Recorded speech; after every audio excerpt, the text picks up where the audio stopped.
மத்தேயு எழுதின சுவிசேஷம் 1ஆம் அதிகாரம். ஆபிரகாமின் குமாரனாகிய தாவீதின் குமாரனான இயேசு கிறிஸ்துவினுடைய வம்ச வரலாறு. ஆபிரகாம் ஈசாக்கை பெற்றான். ஈசாக்கு யாக்கோபை பெற்றான். யாக்கோபு யூதாவையும் அவன் சகோதரரையும் பெற்றான். யூதா பாரேசையும் சாராவையும் தாமாரினிடத்தில் பெற்றான். பாரேஸ் எஸ்ரோமை பெற்றான். எஸ்ரோம் ஆராமை பெற்றான். ஆராம் அம்மினதாபை பெற்றான். அம்மினதாப் நகசோனை பெற்றான். நகசோன் சல்மோனை பெற்றான். சல்மோன் போவாசை ராகாபினிடத்தில் பெற்றான். போவாஸ் ஓபேதை ரூத்தினிடத்தில் பெற்றான். ஓபேத் ஈசாயை பெற்றான். ஈசாய் தாவீது ராஜாவை பெற்றான். தாவீது ராஜா உரியாவின் மனைவியாயிருந்தவரிடத்தில் சாலமோனை பெற்றான். சாலமோன் ரெகோபயாமை பெற்றான். ரெகோபயாம் அபியாவை பெற்றான். அபியா ஆசாவை பெற்றான். ஆசா யோசபாத்தை பெற்றான். யோசபாத் யோராமை பெற்றான். யோராம் உசியாவை பெற்றான். உசியா யோதாமை பெற்றான். யோதாம் ஆகாஸை பெற்றான். ஆகாஸ் எசேக்கியாவை பெற்றான். எசேக்கியா மனாசேயை பெற்றான். மனாசே ஆமோனை பெற்றான். ஆமோன் யோசியாவை பெற்றான். பாபிலோனுக்கு சிறைப்பட்டு போகும் காலத்தில் யோசியா எகோனியாவையும் அவனுடைய சகோதரரையும் பெற்றான். பாபிலோனுக்கு சிறைப்பட்டு போன பின்பு எகோனியா சலாத்தியலை பெற்றான். சலாத்தியல் சொரோபாபேலை பெற்றான். சொரோபாபேல் அபியூத்தை பெற்றான். அபியூத் எலியாக்கீமை பெற்றான். எலியாக்கீம் ஆசோரை பெற்றான். ஆசோர் சாதோக்கை பெற்றான். சாதோக்கு ஆகீமை பெற்றான். ஆகீம் எலியூத்தை பெற்றான். எலியூத் எலையாசாரை பெற்றான். எலையாசார் மாத்தானை பெற்றான். மாத்தான் யாக்கோபை பெற்றான். யாக்கோபு மரியாளுடைய புருஷனாகிய யோசேப்பை பெற்றான். அவனிடத்தில் கிறிஸ்து என்னப்படுகிற இயேசு பிறந்தார். இவ்விதமாய் உண்டான தலைமுறைகளெல்லாம் ஆபிரகாம் முதல் தாவீது வரைக்கும் 14 தலைமுறைகளும், தாவீது முதல் பாபிலோனுக்கு சிறைப்பட்டு போன காலம் வரைக்கும் 14 தலைமுறைகளும், பாபிலோனுக்கு சிறைப்பட்டு போன காலம் முதல் கிறிஸ்து வரைக்கும் 14 தலைமுறைகளுமாம்.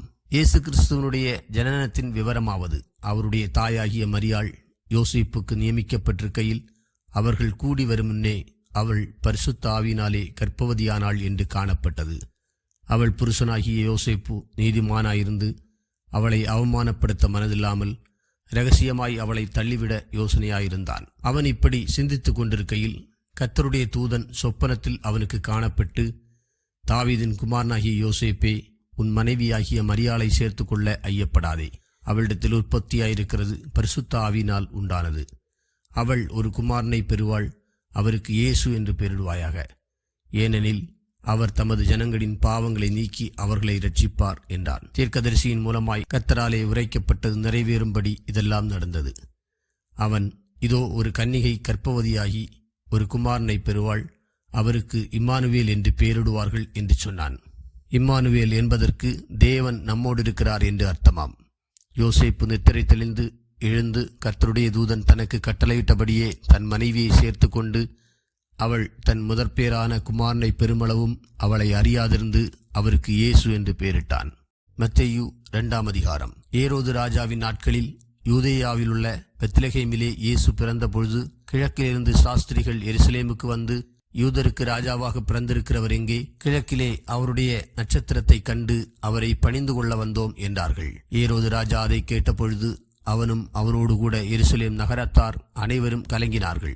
அவன் பிரதான ஆசாரியர், ஜனத்தின் வேதபாரகர் எல்லாரையும் கூடிவரச் செய்து கிறிஸ்துவானவர் எங்கே பிறப்பார் என்று அவர்களிடத்தில் விசாரித்தான். அதற்கு அவர்கள், யூதேயாவில் உள்ள பெத்லெகேமிலே பிறப்பார். அது ஏனென்றால், யூதேயா தேசத்தில் உள்ள பெத்லெகேமே, யூதாவின் பிரபுக்களில் நீ சிறியதல்ல. என் ஜனமாகிய இஸ்ரவேலை ஆளும் பிரபு உன்னிடத்திலிருந்து புறப்படுவார் என்று தீர்க்கதரிசியினால் எழுதப்பட்டிருக்கிறது என்றார்கள். அப்பொழுது ஏரோது சாஸ்திரிகளை இரகசியமாய் அழைத்து நட்சத்திரம் காணப்பட்ட காலத்தை குறித்து அவரிடத்தில் திட்டமாய் விசாரித்து, நீங்கள் போய் பிள்ளையை குறித்து திட்டமாய் விசாரியுங்கள். நீங்கள் அதை கண்ட பின்பு நானும் வந்து அதை பணிந்து கொள்ளும்படி எனக்கு அறிவியுங்கள் என்று சொல்லி அவர்களை பெத்லெகேமுக்கு அனுப்பினான். ராஜா சொன்னதை அவர்கள் கேட்டு போகையில், இதோ அவர்கள் கிழக்கிலே கண்ட நட்சத்திரம் பிள்ளை இருந்த ஸ்தலத்திற்கு மேல் வந்து நிற்கும் வரைக்கும் அவர்களுக்கு முன் சென்றது. அவர்கள் அந்த நட்சத்திரத்தை கண்டபோது மிகுந்த ஆனந்த சந்தோஷம் அடைந்தார்கள்.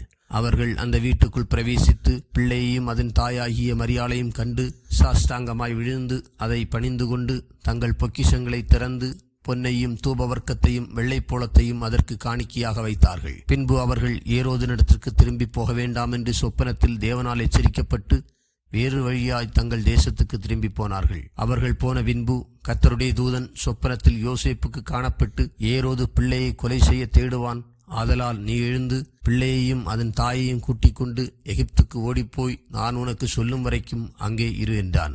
அவன் எழுந்து இரவிலே பிள்ளையையும் அதன் தாயையும் கூட்டிக் கொண்டு எகிப்துக்கு புறப்பட்டு போய் ஏரோதின் மரண பரியந்தம் அங்கே இருந்தான். எகிப்திலிருந்து என்னுடைய குமாரனை வரவழைத்தேன் என்று தீர்க்கதரிசியின் மூலமாய் கர்த்தரால் உரைக்கப்பட்டது நிறைவேறும்படி இப்படி நடந்தது.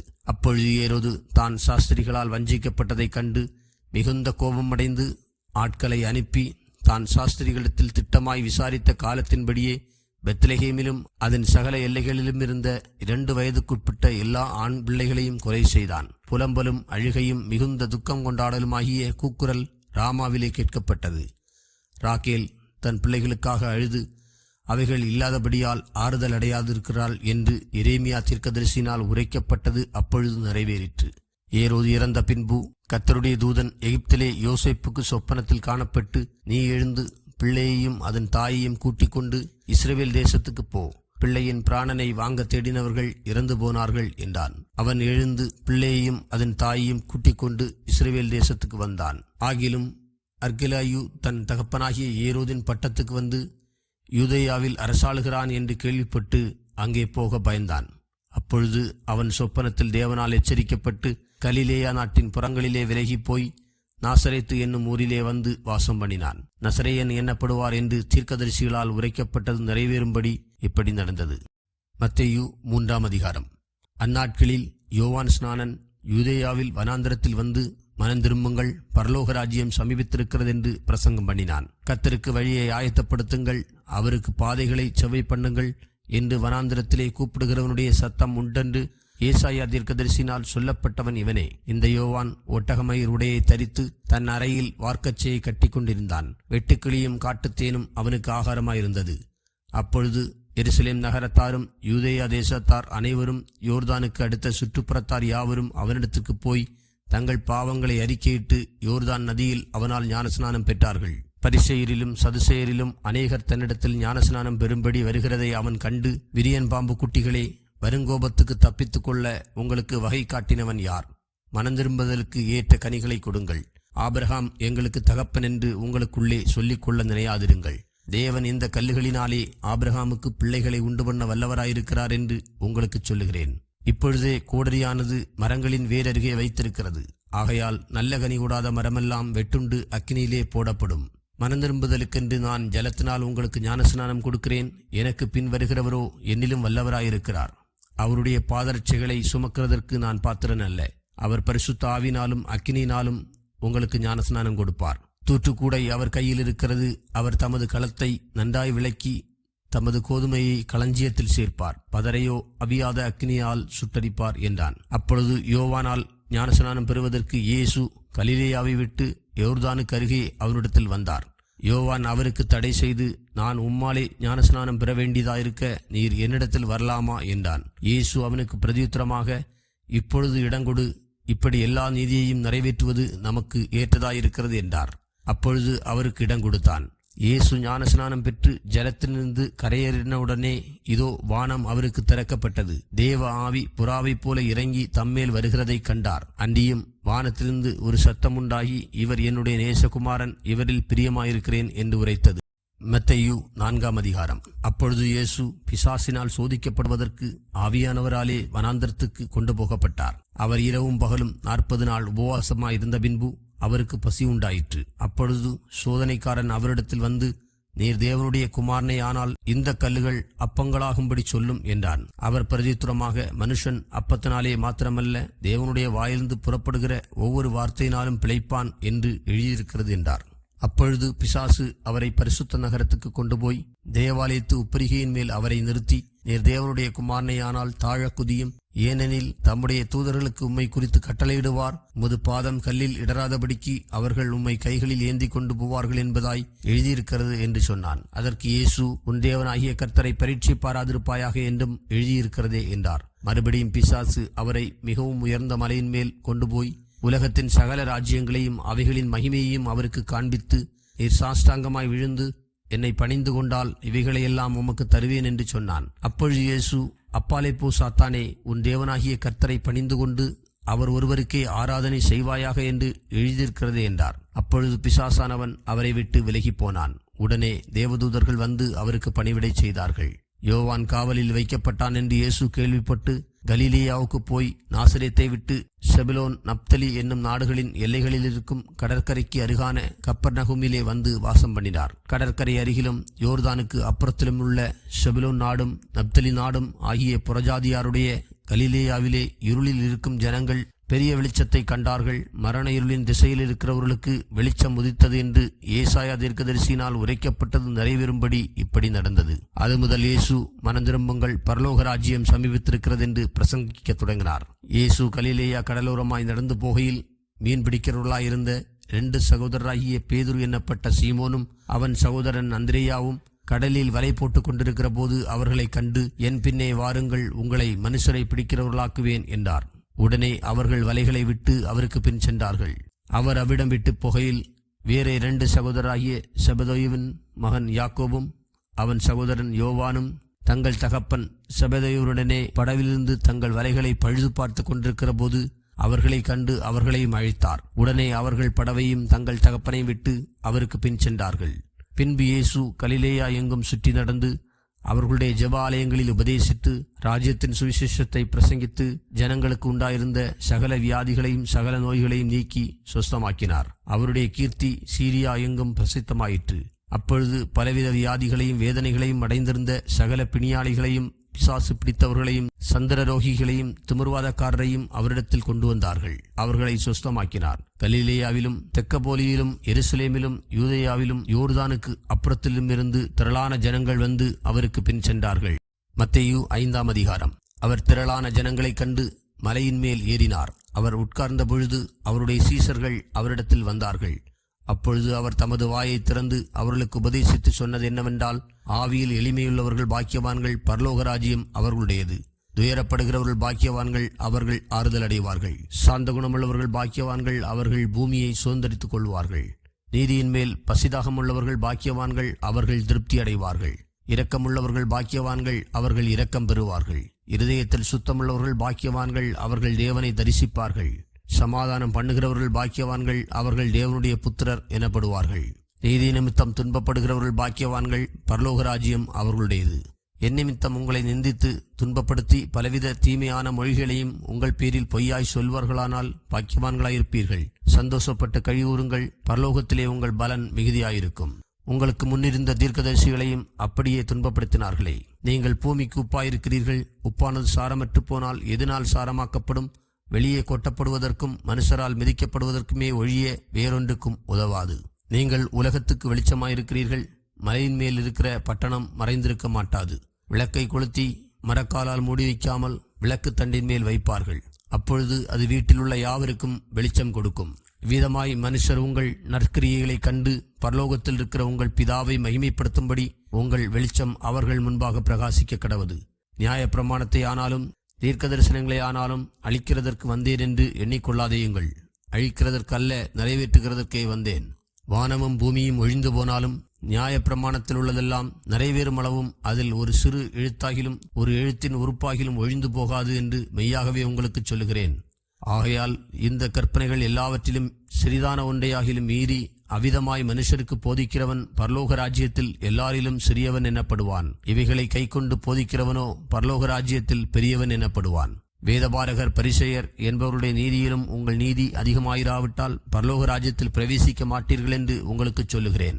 கொலை செய்யாதிருப்பாயாக என்பதும் கொலை செய்கிறவன் நியாய தீர்ப்புக்கு ஏதுவாயிருப்பான் என்பதும் பூர்வத்தாருக்கு உரைக்கப்பட்டதென்று கேள்விப்பட்டிருக்கிறீர்கள். நான் உங்களுக்கு சொல்லுகிறேன், தன் சகோதரனை நியாயமில்லாமல் கோபித்துக் கொள்பவன் நியாய தீர்ப்புக்கு ஏதுவாயிருப்பான். தன் சகோதரனை வீணன் என்று சொல்லுகிறவன் ஆலோசனை சங்க தீர்ப்புக்கு ஏதுவாயிருப்பான். மூடனே என்று சொல்லுகிறவன் எரி நரகத்துக்கு ஏதுவாயிருப்பான். நீ பலிபீடத்தினிடத்தில் உன் காணிக்கையை செலுத்த வந்து உன் பேரில் உன் சகோதரனுக்கு குறை உண்டென்று அங்கே நினைவு கூறுவாயாகில், அங்கே தானே பலிபீடத்தின் முன் உன் காணிக்கையை வைத்துவிட்டு போய் முன்பு உன் சகோதரனோடே ஒப்புரவாகி பின்பு வந்து உன் காணிக்கையை செலுத்து. எதிராளி உன்னை நியாயாதிபதியினிடத்தில் ஒப்புக்கொடாமலும் நியாயாதிபதி உன்னை சேவகனிடத்தில் ஒப்புக்கொடாமலும் நீ சிறைச்சாலையில் வைக்கப்படாமலும் இருக்கும்படியாக நீ உன் எதிராளியோடு வழியில் இருக்கும்போதே சீக்கிரமாய் அவனுடனே நல்மனம் பொருந்தாவிட்டால் நீ ஒரு காசும் குறைவின்றி கொடுத்து தீர்க்கப்பட்டும் அவ்விடத்திலிருந்து புறப்பட மாட்டாய் என்று மெய்யாகவே உனக்கு சொல்கிறேன். விபச்சாரம் செய்யாதிருப்பாயாக என்பது பூர்வத்தாருக்கு உரைக்கப்பட்டதென்று கேள்விப்பட்டிருக்கிறீர்கள். நான் உங்களுக்கு சொல்லுகிறேன், ஒரு ஸ்திரியை இச்சையோடு பார்க்கிற எவனும் தன் இருதயத்தில் அவளோடு விபச்சாரம் செய்தாயிற்று. உன் வலதுகண் உனக்கு இடரல் உண்டாக்கினால் அதை பிடுங்கி எரிந்து போடு. உன் சரீரம் முழுவதும் நரகத்தில் தள்ளப்படுவதை பார்க்கிலும் உன் அவயவங்களில் ஒன்று கெட்டுப்போவது உனக்கு நலமாயிருக்கும். உன் வலதுகை உனக்கு இடரல் உண்டாக்கினால் அதை தரித்து எரிந்து போடு. உன் சரீரம் முழுவதும் நரகத்தில் தள்ளப்படுவதை பார்க்கிலும் உன் அவயவங்களில் ஒன்று கெட்டுப்போவது உனக்கு நலமாயிருக்கும். தன் மனைவியை தள்ளிவிடுகிற எவனும் தள்ளுதற் சீட்டை அவளுக்கு கொடுக்க கடவன் என்று உரைக்கப்பட்டது. நான் உங்களுக்கு சொல்லுகிறேன், வேசித்தன முகாந்தரத்தினாலொழிய தன் மனைவியை தள்ளிவிடுகிறவன் அவளை விபச்சாரம் செய்ய பண்ணுகிறவனாயிருப்பான். அப்படி தள்ளிவிடப்பட்டவளை விவாகம் பண்ணுகிறவனும் விபச்சாரம் செய்கிறவனாயிருப்பான். அன்றியும் பொய்யாணையிடாமல் உன் ஆணைகளை கர்த்தர் முன்னிலையாய் செலுத்துவாயாக என்று பூர்வத்தாருக்கு உரைக்கப்பட்டதென்று கேள்விப்பட்டிருக்கிறீர்கள். நான் உங்களுக்கு சொல்லுகிறேன், பரிச்சேதம் சத்தியம் பண்ண வேண்டாம். வானத்தின் பேரில் சத்தியம் பண்ண வேண்டாம், அது தேவனுடைய சிங்காசனம். பூமியின் பேரிலும் சத்தியம் பண்ண வேண்டாம், அது அவருடைய பாதபடி. எருசலேமின் பேரிலும் சத்தியம் பண்ண வேண்டாம், அது மகாராஜாவினுடைய நகரம். உன் சிரசின் பேரிலும் சத்தியம் பண்ண வேண்டாம், அதன் ஒரு மயிரையாவது வெண்மையாக்கவும் கருப்பாக்கவும் உன்னாலே கூடாதே. உள்ளதை உள்ளதென்றும் இல்லதை இல்லதென்றும் சொல்லுங்கள், இதற்கு மிஞ்சினது தீமையினால் உண்டாயிருக்கும். கண்ணுக்கு கண் பல்லுக்கு பல் என்று உரைக்கப்பட்டதை கேள்விப்பட்டிருக்கிறீர்கள். நான் உங்களுக்கு சொல்லுகிறேன், தீமையோடு எதிர்த்து நிற்க வேண்டாம். ஒருவன் உன்னை வலது கன்னத்தில் அறைந்தால் அவனுக்கு மறுகன்னத்தையும் திருப்பிக் கொடு. உன்னோடு வழக்காடி உன் வஸ்திரத்தை எடுத்துக்கொள்ள வேண்டும் என்றிருக்கிறவனுக்கு உன் அங்கியையும் விட்டுவிடு. ஒருவன் உன்னை 1 மைல் தூரம் வர பலபந்தம் பண்ணினால் அவனோடு 2 மைல் தூரம் போ. உன்னிடத்தில் கேட்கிறவனுக்கு கொடு, உன்னிடத்தில் கடன் வாங்க விரும்புகிறவனுக்கு முகங்கூணாதே. உனக்கு அடுத்தவனை சிநேகித்து உன் சத்துருவை பகைப்பாயாக என்று சொல்லப்பட்டதை கேள்விப்பட்டிருக்கிறீர்கள். நான் உங்களுக்கு சொல்லுகிறேன், உங்கள் சத்துருக்களை சிநேகியுங்கள், உங்களை சபிக்கிறவர்களை ஆசீர்வதியுங்கள், உங்களை பகைக்கிறவர்களுக்கு நன்மை செய்யுங்கள், உங்களை நிந்திக்கிறவர்களுக்காகவும் உங்களை துன்பப்படுத்துகிறவர்களுக்காகவும் ஜெபம் பண்ணுங்கள். இப்படி செய்வதனால் நீங்கள் பரலோகத்தில் இருக்கிற உங்கள் பிதாவுக்கு புத்திரராயிருப்பீர்கள்.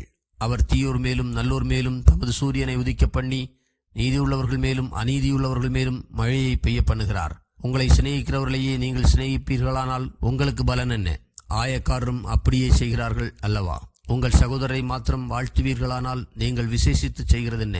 ஆயக்காரரும் அப்படி செய்கிறார்கள் அல்லவா?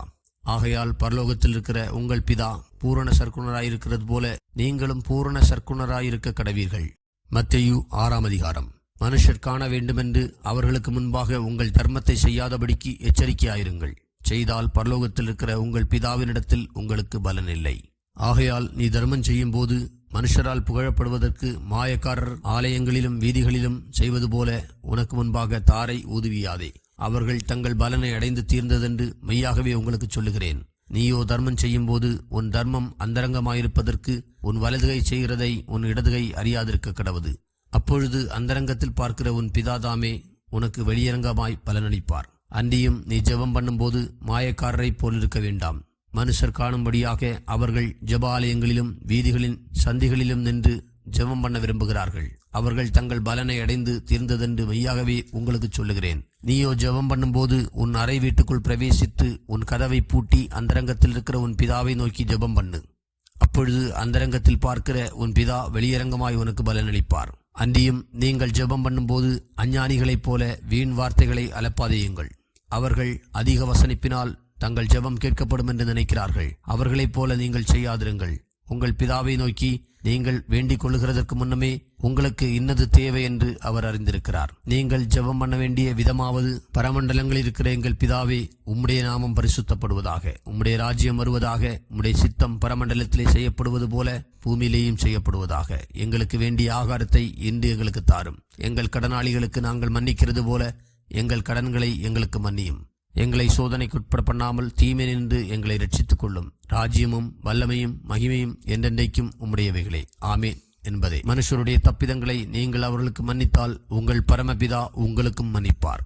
மனுஷருடைய தப்பிதங்களை நீங்கள் அவர்களுக்கு மன்னியாதிருந்தால் உங்கள் பிதா உங்கள் தப்பிதங்களையும் மன்னியாதிருப்பார். நீங்கள் உபவாசிக்கும் போது மாயக்காரரைப் போல முகவாடலாயிராதையுங்கள். அவர்கள் உபவாசிக்கிறதை மனுஷர் காணும் பொருட்டாக தங்கள் முகங்களை வாட பண்ணுகிறார்கள். அவர்கள் தங்கள் பலனை அடைந்து தீர்ந்ததென்று மெய்யாகவே உங்களுக்கு சொல்லுகிறேன், நீயோ உபவாசிக்கும் போது அந்த உபவாசம் மனுஷர்களுக்கு காணப்படாமல் அந்தரங்கத்தில் இருக்கிற உன் பிதாவுக்கே காணப்படும்படியாக உன் தலைக்கு எண்ணெய் பூசி உன் முகத்தை கழுவு. அப்பொழுது அந்தரங்கத்தில் பார்க்கிற உன் பிதா உனக்கு வெளியரங்கமாய் பலனளிப்பார். பூமியிலே உங்களுக்கு பொக்கிஷங்களை சேர்த்து வைக்க வேண்டாம். இங்கே பூச்சியும் துருவும் அவைகளை கெடுக்கும். இங்கே திருடரும் கன்னமிட்டு திருடுவார்கள். பரலோகத்திலே உங்களுக்கு பொக்கிஷங்களை சேர்த்து வையுங்கள். அங்கே பூச்சியாவது துருவாவது கெடுக்கிறதுமில்லை. அங்கே திருடர் கன்னமிட்டு திருடுகிறதும் இல்லை. உங்கள் பொக்கிஷம் எங்கே இருக்கிறதோ அங்கே உங்கள் இருதயமும் இருக்கும். கண்ணானது சரீரத்தின் விளக்காயிருக்கிறது. உன் கண் தெளிவாயிருந்தால் உன் சரீரம் முழுவதும் வெளிச்சமாயிருக்கும். உன் கண் கெட்டதாயிருந்தால் உன் சரீரம் முழுவதும் இருளாயிருக்கும். இப்படி உன்னிலுள்ள வெளிச்சம் இருளாயிருந்தால் அவ்விருள் எவ்வளவு அதிகமாயிருக்கும். 2 எஜமான்களுக்கு ஊழியம் செய்ய ஒருவனாலும் கூடாது. ஒருவனை பகைத்து மற்றவனை சிநேகிப்பான், அல்லது ஒருவனை பற்றி கொண்டு மற்றவனை அசட்டை பண்ணுவான். தேவனுக்கும் உலகப் பொருளுக்கும் ஊழியம் செய்ய உங்களால் கூடாது. ஆகையால் எண்ணத்தை உண்போம், எண்ணத்தை குடிப்போம் என்று உங்கள் ஜீவனுக்காகவும், எண்ணத்தை உடுப்போம் என்று உங்கள் சரீரத்துக்காகவும் கவலைப்படாதிருங்கள் என்று உங்களுக்கு சொல்லுகிறேன். ஆகாரத்தை பார்க்கிலும் ஜீவனும் உடையை பார்க்கிலும் சரீரமும் விசேஷித்தவைகள் அல்லவா? ஆகாயத்து பட்சிகளை கவனித்து பாருங்கள். அவைகள் விதைக்கிறதுமில்லை, அறுக்கிறதுமில்லை, களஞ்சியங்களில் சேர்த்து வைக்கிறதுமில்லை. அவைகளையும் உங்கள் பரமபிதா பிழை போட்டுகிறார். அவைகளை பார்க்கிலும் நீங்கள் விசேஷித்தவர்கள் அல்லவா? கவலைப்படுகிறதுனாலே உங்களில் எவன் தன் சரீர அளவோடு ஒரு முழத்தை கூட்டுவான்? உடைக்காகவும் நீங்கள் கவலைப்படுகிறதென்ன? காட்டு புஷ்பங்கள் எப்படி வளருகிறதென்று கவனித்து பாருங்கள். அவைகள் உழைக்கிறதுமில்லை, நூற்கிறதுமில்லை. என்றாலும் சாலமோன் முதலாய் தன் சர்வ மகிமையிலும் அவைகளில் ஒன்றை போலாகிலும் உடுத்தியிருந்ததில்லை என்று உங்களுக்கு சொல்லுகிறேன். அற்ப விசுவாசிகளே, இன்றைக்கிருந்து நாளைக்கு அடுப்பிலே போடப்படும் காட்டு புல்லுக்கு தேவன் இவ்விதமாக உடுத்துவித்தால் உங்களுக்கு உடுத்துவிப்பது அதிக நிச்சயம் அல்லவா? ஆகையால் எண்ணத்தை உண்போம், எண்ணத்தை குடிப்போம், எண்ணத்தை உடுப்போம் என்று கவலைப்படாதிருங்கள். இவைகளையெல்லாம் அஞ்ஞானிகள் நாடி தேடுகிறார்கள். இவைகளெல்லாம் உங்களுக்கு வேண்டியவைகள் என்று உங்கள் பரமபிதா அறிந்திருக்கிறார். முதலாவது தேவனுடைய ராஜ்யத்தையும் அவருடைய நீதியையும் தேடுங்கள், அப்பொழுது இவைகளெல்லாம் உங்களுக்கு கூட கொடுக்கப்படும். ஆகையால் நாளைக்காக கவலைப்படாதிருங்கள். நாளைய தினம் தன்னுடையவைகளுக்காக கவலைப்படும். அந்தந்த நாளுக்கு அதனதின் பாடு போதும். மத்தேயு 7ஆம் அதிகாரம். நீங்கள் குற்றவாளிகள் என்று தீர்க்கப்படாதபடிக்கு மற்றவர்களை குற்றவாளிகள் என்று தீர்க்காதிருங்கள். ஏனெனில் நீங்கள் மற்றவர்களை தீர்க்கிற தீர்ப்பின்படியே நீங்களும் தீர்க்கப்படுவீர்கள். நீங்கள் மற்றவர்களுக்கு அளக்கிற அளவின்படியே உங்களுக்கும் அளக்கப்படும். நீ உன் கண்ணில் இருக்கிற உத்திரத்தை உணராமல் உன் சகோதரன் கண்ணில் இருக்கிற துரும்பை பார்க்கிறதென்ன? இதோ, உன் கண்ணில் உத்திரம் இருக்கையில் உன் சகோதரனை நோக்கி, நான் உன் கண்ணில் இருக்கும் துரும்பை எடுத்து போடட்டும் என்று நீ சொல்வதெப்படி? மாயக்காரனே, முன்பு உன் கண்ணில் இருக்கிற உத்திரத்தை எடுத்து போடு, பின்பு உன் சகோதரன் கண்ணில் இருக்கிற துரும்பை எடுத்து போட வகை பார்ப்பாய். பரிசுத்தமானதை நாய்களுக்கு கொடாதேயுங்கள், உங்கள் முத்துக்களை பன்றிகள் முன் போடாதேயுங்கள். போட்டால் தங்கள் கால்களால் அவைகளை மிதித்து திரும்பிக் கொண்டு உங்களை பீறி போடும். கேளுங்கள், அப்பொழுது உங்களுக்கு கொடுக்கப்படும். தேடுங்கள், அப்பொழுது கண்டடைவீர்கள். தட்டுங்கள், அப்பொழுது உங்களுக்கு திறக்கப்படும்.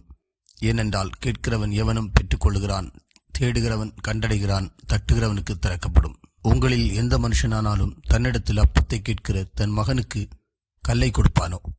மீனை கேட்டால் அவனுக்கு பாம்பை கொடுப்பானோ? ஆகையால் பொல்லாதவர்களாகிய நீங்கள் உங்கள் பிள்ளைகளுக்கு நல்ல ஈவுகளை கொடுக்க அறிந்திருக்கும் போது பரலோகத்தில் இருக்கிற உங்கள் பிதா தம்மிடத்தில் வேண்டிக் கொள்ளுகிறவர்களுக்கு நன்மையானவைகளை கொடுப்பது அதிக நிச்சயம் அல்லவா? ஆதலால் மனுஷர் உங்களுக்கு எவைகளை செய்ய விரும்புகிறீர்களோ அவைகளை நீங்களும் அவர்களுக்கு செய்யுங்கள். இதுவே நியாயப்பிரமாணமும் தீர்க்க தரிசனங்களுமாம். இடுக்கமான வாசல் வழியாய் உட்பிரவேசியுங்கள். கேட்டுக்கு போகிற வாசல் விரிவும் வழி விசாலமுமாயிருக்கிறது, அதன் வழியாய் பிரவேசிக்கிறவர்கள் அநேகர்.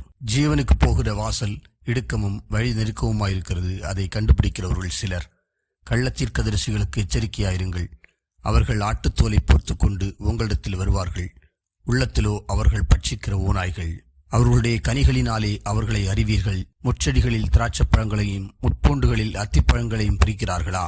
அப்படியே நல்ல மரமெல்லாம் நல்ல கனிகளை கொடுக்கும், கெட்ட மரமோ கெட்ட கனிகளை கொடுக்கும். நல்ல மரம் கெட்ட கனிகளை கொடுக்க மாட்டாது, கெட்ட மரம் நல்ல கனிகளை கொடுக்க மாட்டாது. நல்ல கனி கொடாத மரமெல்லாம் வெட்டுண்டு அக்கினியிலே போடப்படும். ஆதலால் அவர்களுடைய கனிகளினாலே அவர்களை அறிவீர்கள். பரலோகத்தில் இருக்கிற என் பிதாவின் சித்தத்தின்படி செய்கிறவனே பரலோக ராஜ்யத்தில் பிரவேசிப்பானே அல்லாமல் என்னை நோக்கி கர்த்தாவே கர்த்தாவே என்று சொல்லுகிறவன் அதில் பிரவேசிப்பதில்லை. அந்நாளில் அநேகர் என்னை நோக்கி, கர்த்தாவே கர்த்தாவே, உமது நாமத்தினாலே தீர்க்க தரிசனம் உரைத்தோம் அல்லவா, உமது நாமத்தினாலே பிசாசுகளை துரத்தினோம் அல்லவா, உமது நாமத்தினாலே அநேக அற்புதங்களை செய்தோம் அல்லவா என்பார்கள். அப்பொழுது நான் ஒரு காலம் உங்களை அறியவில்லை, அக்கிரமச் செய்கைக்காரரை என்னை விட்டு அகன்று போங்கள் என்று அவர்களுக்கு சொல்லுவேன். ஆதலால் நான் சொல்லிய இந்த வார்த்தைகளை கேட்டு இவைகளின்படி செய்கிறவன் எவனோ அவனை கன்மலையின் மேல் தன் வீட்டை கட்டின புத்தியுள்ள மனுஷனுக்கு ஒப்பிடுவேன். பெருமழை சொரிந்து பெருவெள்ளம் வந்து காற்றடித்து அந்த வீட்டின் மேல் மோதியும் அது விழவில்லை, ஏனென்றால் அது கன்மலையின் மேல் அஸ்திபாரம் போடப்பட்டிருந்தது. நான் சொல்லிய இந்த வார்த்தைகளை கேட்டு இவைகளின்படி செய்யாதிருக்கிறவன் எவனோ அவன் தன் வீட்டை மணலின் மேல் கட்டின புத்தியில்லாத மனுஷனுக்கு ஒப்பிடப்படுவான். பெருமழை சொரிந்து பெருவெள்ளம் வந்து காற்றடித்து அந்த வீட்டின் மேல் மோதின போது அது விழுந்து முழுவதும் அழிந்தது என்றார். இயேசு இந்த வார்த்தைகளை சொல்லி முடித்த போது அவர் வேதபாரகரைப் போல் போதியாமல் அதிகாரமுடையவராய் அவர்களுக்கு போதித்தபடியால் ஜனங்கள் அவருடைய போதகத்தை குறித்து ஆச்சரியப்பட்டார்கள். மத்தேயு 8ஆம் அதிகாரம். அவர் மலையிலிருந்து இறங்கின போது திரளான ஜனங்கள் அவருக்கு பின் சென்றார்கள். அப்பொழுது குஷ்டரோகி ஒருவன் வந்து அவரை பணிந்து, ஆண்டவரே, உமக்கு சித்தமானால் என்னை சுத்தமாக்க உம்மால் ஆகும் என்றான். இயேசு தமது கையை நீட்டி அவனை தொட்டு, எனக்கு சித்தம் உண்டு, சுத்தமாக என்றார். உடனே குஷ்டரோகம் நீங்கி அவன் சுத்தமானான். இயேசு அவனை நோக்கி, இதை நீ ஒருவருக்கும் சொல்லாதபடி எச்சரிக்கையாயிரு. ஆயினும் அவர்களுக்கு சாட்சியாக நீ போய் ஆசாரியனுக்கு உன்னை காண்பித்து மோசே கட்டளையிட்ட காணிக்கையை செலுத்து என்றார். இயேசு கப்பர்நகூமில் பிரவேசித்த போது 100க்கு அதிபதி ஒருவன் அவரிடத்தில் வந்து, ஆண்டவரே, என் வேலைக்காரன் வீட்டிலே திமிர்வாதமாய் கிடந்து கொடிய வேதனைப்படுகிறான் என்று அவரை வேண்டிக் கொண்டான். அதற்கு இயேசு, நான் வந்து அவனை சுஸ்தமாக்குவேன் என்றார். 100க்கு அதிபதி பிரதியுத்தரமாக, ஆண்டவரே, நீர் என் வீட்டுக்குள் பிரவேசிக்க நான் பாத்திரன் அல்ல, ஒரு வார்த்தை மாத்திரம் சொல்லும், அப்பொழுது என் வேலைக்காரன் சுஸ்தமாவான். நான் அதிகாரத்துக்கு கீழ்ப்பட்டவனாயிருந்தும் எனக்கு கீழ்ப்பட்டிருக்கிற சேவகரும் உண்டு. நான் ஒருவனை போவென்றால் போகிறான், மற்றொருவனை வா என்றால் வருகிறான், என் வேலைக்காரனை இதை செய்யென்றால் செய்கிறான் என்றான். இயேசு இதை கேட்டு ஆச்சரியப்பட்டு தமக்கு பின் செல்கிறவர்களை நோக்கி, இஸ்ரவேலருக்குள்ளும் நான் இப்படிப்பட்ட விசுவாசத்தை காணவில்லை என்று மெய்யாகவே உங்களுக்கு சொல்லுகிறேன். அநேகர் கிழக்கிலும் மேற்கிலுமிருந்து வந்து பரலோக ராஜ்யத்தில் ஆபிரகாம், ஈசாக்கு, யாக்கோபு என்பவர்களோடே பந்தியிருப்பார்கள். ராஜ்யத்தின் புத்திரரோ புறம்பான இருளிலே தள்ளப்படுவார்கள். அங்கே அழுகையும் பற்கடிப்பும் உண்டாயிருக்கும் என்று உங்களுக்கு சொல்லுகிறேன் என்றார். பின்பு இயேசு 100க்கு அதிபதியை நோக்கி, நீ போகலாம், நீ விசுவாசித்தபடியே உனக்கு ஆகக்கடவது என்றார். அந்த நாழிகையிலே அவன் வேலைக்காரன் சுஸ்தமானான். இயேசு பேதுருவின் வீட்டிலே வந்து அவன் மாமி ஜூரமாய் கிடக்கிறதை கண்டார். அவர் அவள் கையை தொட்டவுடனே ஜூரம் அவளை விட்டு நீங்கிற்று. அவள் எழுந்திருந்து அவர்களுக்கு பணிவிடை செய்தாள். அஸ்தமனமான போது பிசாசு பிடித்திருந்த அநேகரை அவரிடத்தில் கொண்டு வந்தார்கள். அவர் அந்த ஆவிகளை தமது வார்த்தையினாலே துரத்தி பிணியாளிகள் எல்லாரையும் சுஸ்தமாக்கினார். அவர்தாமே நம்முடைய பலவீனங்களை ஏற்றுக்கொண்டு நம்முடைய நோய்களை சுமந்தார் என்று ஏசாயா தீர்க்கதரிசியினால் உரைக்கப்பட்டது நிறைவேறும்படி இப்படி நடந்தது. பின்பு திரளான ஜனங்கள் தம்மை சூழ்ந்திருக்கிறதை இயேசு கண்டு அக்கறைக்கு போக கட்டளையிட்டார். அப்பொழுது வேதபாரகன் ஒருவன் வந்து, போதகரே, நீர் எங்கே போனாலும் உம்மை பின்பற்றி வருவேன் என்றான். அதற்கு இயேசு, நரிகளுக்கு குழிகளும் ஆகாயத்து பறவைகளுக்கு கூடுகளும் உண்டு, மனுஷகுமாரனுக்கோ தலைச்சாய்க்க இடமில்லை என்றார். அவருடைய சீசர்களில் வேறொருவன் அவரை நோக்கி, ஆண்டவரே, முன்பு நான் போய் என் தகப்பனை அடக்கம் பண்ண எனக்கு உத்தரவு கொடுக்க வேண்டும் என்றான். அதற்கு இயேசு, மரித்தோர் தங்கள் மரித்தோரை அடக்கம் பண்ணட்டும், நீ என்னை பின்பற்றி வா என்றார். அவர் படவில் ஏறின போது அவருடைய சீசர்கள் அவருக்கு பின் சென்று ஏறினார்கள். அப்பொழுது படவு அலைகளினால் மூடப்படத்தக்கதாய் கடலில் பெருங்காற்று உண்டாயிற்று. அவரோ நித்திரையாயிருந்தார். அப்பொழுது அவருடைய சீசர்கள் வந்து அவரை எழுப்பி, ஆண்டவரே, எங்களை இரட்சியும், மடிந்து போகிறோம் என்றார்கள். அதற்கு அவர், அற்ப விசுவாசிகளே, ஏன் பயப்படுகிறீர்கள் என்று சொல்லி எழுந்து காற்றையும் கடலையும் அதட்டினார். உடனே மிகுந்த அமைதல் உண்டாயிற்று. அந்த மனுஷர்கள் ஆச்சரியப்பட்டு, இவர் எப்படிப்பட்டவரோ, காற்றும் கடலும் இவருக்கு கீழ்ப்படுகிறதே என்றார்கள். அவர் அக்கறையிலே கிர்கசேனர் நாட்டில் வந்தபோது பிசாசு பிடித்திருந்த 2 பேர் பிரேத கல்லறைகளிலிருந்து புறப்பட்டு அவருக்கு எதிராக வந்தார்கள். அவர்கள் மிகவும் கொடியராயிருந்தபடியால் அந்த வழியாக ஒருவனும் நடக்கக்கூடாதிருந்தது. அவர்கள் அவரை நோக்கி, இயேசுவே, தேவனுடைய குமாரனே, எங்களுக்கும் உமக்கும் என்ன, காலம் வருமுன்னே எங்களை வேதனைப்படுத்த இங்கே வந்தீரோ என்று கூப்பிட்டார்கள். அவர்களுக்கு கொஞ்ச தூரத்தில் அநேகம் பன்றிகள் கூட்டமாக மேய்ந்து கொண்டிருந்தன. அப்பொழுது பிசாசுகள், நீரங்களை துரத்துவீரானால் நாங்கள் அந்த பன்றி கூட்டத்தில் போகும்படி உத்தரவு கொடும் என்று அவரை வேண்டிக் கொண்டன.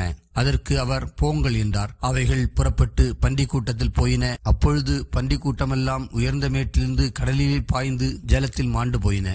அவைகளை மேய்த்தவர்கள் ஓடி பட்டணத்தில் சென்று இந்த சங்கதிகள் எல்லாவற்றையும் பிசாசு பிடித்திருந்தவர்களுக்கு சம்பவித்தவைகளையும் அறிவித்தார்கள். அப்பொழுது அந்த பட்டணத்தார் யாவரும் இயேசுவுக்கு எதிர்கொண்டு வந்து அவரை கண்டு தங்கள் எல்லைகளை விட்டு போகும்படி அவரை வேண்டிக் கொண்டார்கள். மத்தேயு 9ஆம் அதிகாரம். அப்பொழுது அவர் படவில் ஏறி இக்கரைப்பட்டு தம்முடைய பட்டணத்துக்கு வந்தார். அங்கே படுக்கையிலே கிடந்த ஒரு திமிர்வாதக்காரனை அவரிடத்தில் கொண்டு வந்தார்கள். இயேசு அவர்களுடைய விசுவாசத்தை கண்டு திமிர்வாதக்காரனை நோக்கி, மகனே, திடன்கொள், உன் பாவங்கள் உனக்கு மன்னிக்கப்பட்டது என்றார். அப்பொழுது வேதபாரகரில் சிலர், இவன் தேவதூஷணம் சொல்லுகிறான் என்று தங்கள் உள்ளத்தில் சொல்லிக் கொண்டார்கள். இயேசு அவர்கள் நினைவுகளை அறிந்து, நீங்கள் உங்கள் இருதயங்களில் பொல்லாதவைகளை சிந்திக்கிறதென்ன? உன் பாவங்கள் மன்னிக்கப்பட்டது என்று சொல்வதோ எழுந்து நடவென்று சொல்வதோ எது எளிது? பூமியிலே பாவங்களை மன்னிக்க மனுஷகுமாரனுக்கு அதிகாரம் உண்டென்பதை நீங்கள் அறிய வேண்டும் என்று சொல்லி திமிர்வாதக்காரனை நோக்கி, நீ எழுந்து உன் படுக்கையை எடுத்துக்கொண்டு உன் வீட்டுக்கு போ என்றார். உடனே அவன் எழுந்து தன் வீட்டுக்கு போனான். ஜனங்கள் அதை கண்டு ஆச்சரியப்பட்டு மனுஷருக்கு இப்படிப்பட்ட அதிகாரத்தை கொடுத்தவராகிய தேவனை மகிமைப்படுத்தினார்கள்.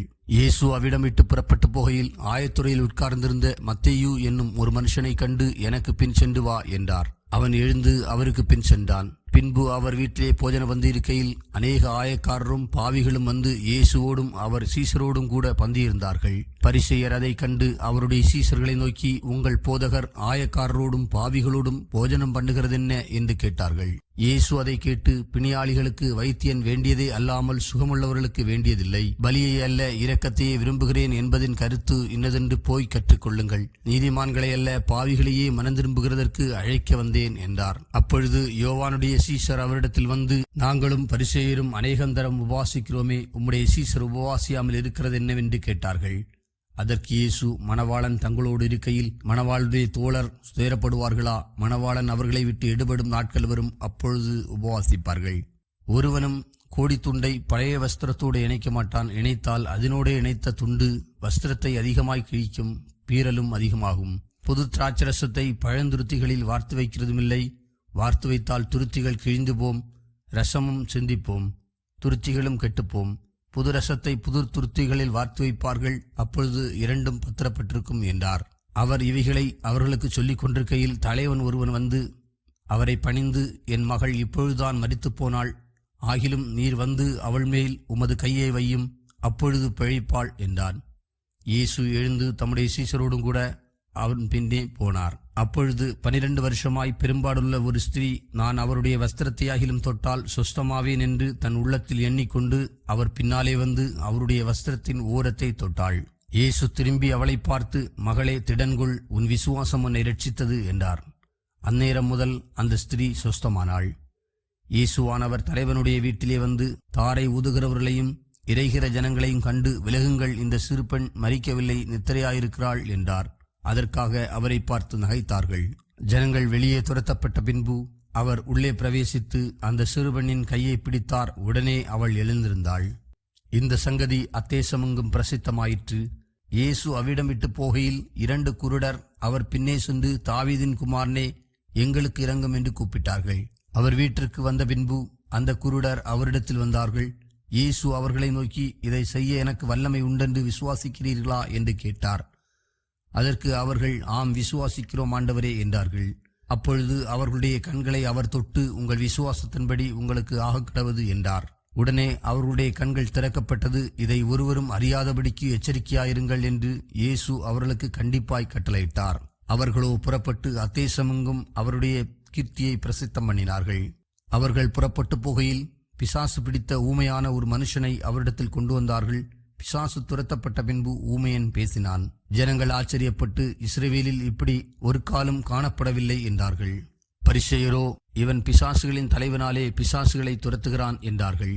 பின்பு இயேசு சகல பட்டணங்களையும் கிராமங்களையும் சுற்றி நடந்து ஜெப ஆலயங்களில் உபதேசித்து ராஜ்யத்தின் சுவிசேஷத்தை பிரசங்கித்து ஜனங்களுக்கு உண்டாயிருந்த சகல வியாதிகளையும் சகல நோய்களை நீக்கி அவர்களை சுஸ்தமாக்கினார். அவர் திரளான ஜனங்களை கண்டபொழுது அவர்கள் மேய்ப்பனில்லாத ஆடுகளைப் போல தொய்ந்து போனவர்களும் சிதறப்பட்டவர்களுமாய் இருந்தபடியால் அவர்கள் மேல் மனதுருகி தம்முடைய சீசர்களை நோக்கி, அறுப்பு மிகுதி, வேலையாட்களோ கொஞ்சம், ஆதலால் அறுப்புக்கு எஜமான் தமது அறுப்புக்கு வேலையாட்களை அனுப்பும்படி அவரை வேண்டிக் கொள்ளுங்கள் என்றார். மத்தேயு 10ஆம் அதிகாரம். அப்பொழுது அவர் தம்முடைய 12 சீசர்களையும் தம்மிடத்தில் வரவழைத்து அசுத்த ஆவிகளை துரத்தவும் சகல வியாதிகளையும் சகல நோய்களையும் நீக்கவும் அவர்களுக்கு அதிகாரம் கொடுத்தார். அந்த 12 அப்போஸ்தலருடைய நாமங்களாவன: முந்தினவன் பேதுரு எனப்பட்ட சீமோன், அவன் சகோதரன் அந்திரேயா, செபதேயுவின் குமாரன் யாக்கோபு, அவன் சகோதரன் யோவான், பிலிப்பு, பர்தலமேயு, தோமா, ஆயக்காரனாகிய மத்தேயு, அல்பேயுவின் குமாரன் யாக்கோபு, ததேயு என்னும் மறுநாமமுள்ள லெபேயு, கானானியனாகிய சீமோன், அவரை காட்டிக் கொடுத்த யூதாஸ்காரியோத்து என்பவைகளே. இந்த 12 இயேசு அனுப்புகையில் அவர்களுக்கு கட்டளையிட்டு சொன்னது என்னவென்றால், நீங்கள் புறஜாதியார் நாடுகளுக்கு போகாமலும் சமாரியர் பட்டணங்களில் பிரவேசியாமலும் காணாமற் போன ஆடுகளாகிய இஸ்ரவேல் வீட்டாரத்துக்கு போங்கள். போகையில் பரலோக ராஜ்யம் சமீபித்திருக்கிறது என்று பிரசங்கியுங்கள். வியாதியுள்ளவர்களை சுஸ்தமாக்குங்கள், குஷ்டரோகிகளை சுத்தம் பண்ணுங்கள், மரித்தோரை எழுப்புங்கள், பிசாசுகளை துரத்துங்கள். இலவசமாய் பெற்றீர்கள், இலவசமாய் கொடுங்கள். உங்கள் கச்சைகளில் பொன்னையாவது வெள்ளியாவது செம்பையாவது, வலிக்காக பையாவது, 2 அங்கிகளையாவது, பாதரட்சைகளையாவது, தடியையாவது தேடி வைக்க வேண்டாம். வேலையாள் தன் ஆகாரத்துக்கு பாத்திரனாயிருக்கிறான். எந்த பட்டணத்திலாவது கிராமத்திலாவது நீங்கள் பிரவேசிக்கும் போது அதிலே பாத்திரமானவன் யாரென்று விசாரித்து நீங்கள் புறப்படும் அளவும் அவனிடத்தில் தங்கியிருங்கள். ஒரு வீட்டுக்குள் பிரவேசிக்கும் போது அதை வாழ்த்துங்கள். அந்த வீடு பாத்திரமாயிருந்தால் நீங்கள் கூறின சமாதானம் அவர்கள் மேல் வரக்கடவது, அபாத்திரமாயிருந்தால் நீங்கள் கூறின சமாதானம் உங்களிடத்திற்கு திரும்ப கடவது. எவனாகிலும் உங்களை ஏற்றுக்கொள்ளாமலும் உங்கள் வார்த்தைகளை கேளாமலும் போனால் அந்த வீட்டையாவது பட்டணத்தையாவது விட்டு புறப்படும் போது உங்கள் கால்களில் படிந்த தூசியை உதறி போடுங்கள். நியாய தீர்ப்பு நாளிலே அந்த பட்டணத்துக்கு நேரிடுவதை பார்க்கிலும் சோதோம் கொமோரா நாட்டிற்கு நேரிடுவது லகுவாயிருக்கும் என்று மெய்யாகவே உங்களுக்கு சொல்லுகிறேன். ஆடுகளை ஓநாய்களுக்குள்ளே அனுப்புகிறது போல இதோ நான் உங்களை அனுப்புகிறேன். ஆகையால் சர்ப்பங்களைப் போல வினாவுள்ளவர்களும் புறாக்களைப் போல கபடற்றவர்களுமாயிருங்கள். மனுஷரை குறித்து எச்சரிக்கையாயிருங்கள். அவர்கள் உங்களை ஆலோசனை சங்கங்களுக்கு ஒப்புக்கொடுத்து தங்கள் ஜெப ஆலயங்களில் உங்களை வாரினால் அடிப்பார்கள். அவர்களுக்கும் பிரஜாதியாருக்கும் சாட்சியாக என் நிமித்தம் அதிபதிகளுக்கு முன்பாகவும் ராஜாக்களுக்கு முன்பாகவும் கொண்டு போகப்படுவீர்கள். அவர்கள் உங்களை ஒப்புக்கொடுக்கும் போது எப்படி பேசுவோம் என்றும் என்னத்தை பேசுவோம் என்றும் கவலைப்படாதிருங்கள். நீங்கள் பேச வேண்டியது அந்நேரத்தில் உங்களுக்கு அருளப்படும். பேசுகிறவர்கள் நீங்கள் அல்ல, உங்கள் பிதாவின் ஆவியானவரே உங்களிடத்திலிருந்து பேசுகிறவர். சகோதரன் தன் சகோதரனையும் தகப்பன் தன் பிள்ளையையும் மரணத்துக்கு ஒப்புக் கொடுப்பார்கள். பெற்றோருக்கு விரோதமாக பிள்ளைகள் எழும்பி அவர்களை கொலை செய்வார்கள். என் நாமத்து நிமித்தம் நீங்கள் எல்லாராலும் பகைக்கப்படுவீர்கள். முடிவு பரியந்தம் நிலைத்திருப்பவனே ரட்சிக்கப்படுவான். ஒரு பட்டணத்தில் உங்களை துன்பப்படுத்தினால் மறுபட்டணத்துக்கு ஓடிப்போங்கள். மனுஷகுமாரன் வருவதற்குள்ளாக நீங்கள் இஸ்ரவேலருடைய பட்டணங்களை எல்லாம் சுற்றி முடியாதென்று மெய்யாகவே உங்களுக்கு சொல்லுகிறேன். சீசன் தன் போதகனிலும் வேலைக்காரன் தன் எஜமானிலும் ஏற்பட்டவன் அல்ல. சீசன் தன் போதகனைப் போலவும் வேலைக்காரன் தன் எஜமானைப் போலவும் இருப்பது போதும். வீட்டு எஜமானையே பெயல்செபூல் என்று சொன்னார்களானால் அவன் வீட்டாரை அப்படி சொல்வது அதிக நிச்சயம் அல்லவா? அவர்களுக்கு பயப்படாதிருங்கள். வெளியாக்கப்படாத மறைபொருளும் இல்லை, அறியப்படாத இரகசியமும் இல்லை. நான் உங்களுக்கு இருளிலே சொல்லுகிறதை நீங்கள் வெளிச்சத்திலே சொல்லுங்கள். காதிலே கேட்கிறதை நீங்கள் வீடுகளின் மேல் பிரசித்தம் பண்ணுங்கள். ஆத்துமாவை கொல்ல வல்லவர்களாயிராமல் சரீரத்தை மாத்திரம் கொல்லுகிறவர்களுக்கு நீங்கள் பயப்பட வேண்டாம். ஆத்துமாவையும் சரீரத்தையும் நரகத்திலே அழிக்க வல்லவருக்கே பயப்படுங்கள். ஒரு காசுக்கு 2 அடைக்கலான் குருவிகளை விற்கிறார்கள் அல்லவா? ஆயினும் உங்கள் பிதாவின் சித்தமில்லாமல் அவைகளில் ஒன்றாகிலும் தரையிலே விழாது. உங்கள் தலையிலுள்ள மயிரெல்லாம் எண்ணப்பட்டிருக்கிறது. ஆதலால் பயப்படாதிருங்கள். அநேகம் அடைக்கலான் குருவிகளை பார்க்கிலும் நீங்கள் விசேஷித்தவர்களாயிருக்கிறீர்கள். மனுஷர் முன்பாக என்னை அறிக்கை பண்ணுகிறவன் எவனோ அவனை நானும் பரலோகத்தில் இருக்கிற என் பிதாவின் முன்பாக அறிக்கை பண்ணுவேன். மனுஷர் முன்பாக என்னை மறுதலிக்கிறவன் எவனோ அவனை நானும் பரலோகத்தில் இருக்கிற என் பிதாவின் முன்பாக மறுதலிப்பேன். பூமியின் மேல் சமாதானத்தை அனுப்ப வந்தேன் என்று எண்ணாதிருங்கள். சமாதானத்தை அல்ல, பட்டயத்தையே அனுப்ப வந்தேன். எப்படியெனில் மகனுக்கும் தகப்பனுக்கும் மகளுக்கும் தாய்க்கும் மருமகளுக்கும் மாமிக்கும் பிரிவினை உண்டாக்க வந்தேன். ஒரு மனுஷனுக்கு சத்துருக்கள் அவன் வீட்டாரே. தகப்பனையாவது தாயையாவது என்னிலும் அதிகமாய் நேசிக்கிறவன் எனக்கு பாத்திரன் அல்ல. மகனையாவது மகளையாவது என்னிலும் அதிகமாய் நேசிக்கிறவன் எனக்கு பாத்திரன் அல்ல. தன் சிலுவை எடுத்துக்கொண்டு என்னை பின்பற்றாதவன் எனக்கு பாத்திரன் அல்ல. தன் ஜீவனை காக்கிறவன் அதை இழந்து போவான். என் நிமித்தம் தன் ஜீவனை இழந்து போகிறவன் அதை காப்பான். உங்களை ஏற்றுக்கொள்ளுகிறவன் என்னை ஏற்றுக்கொள்ளுகிறான். என்னை ஏற்றுக்கொள்ளுகிறவன் என்னை அனுப்பினவரை ஏற்றுக்கொள்ளுகிறான். தீர்க்கதரிசி என்னும் நாமத்து நிமித்தம் தீர்க்கதரிசியை ஏற்றுக்கொள்ளுகிறவன் தீர்க்கதரிசிக்கேற்ற பலனை அடைவான். நீதிமான் என்னும் நாமத்து நிமித்தம் நீதிமானை ஏற்றுக்கொள்ளுகிறவன் நீதிமானுக்கேற்ற பலனை அடைவான்.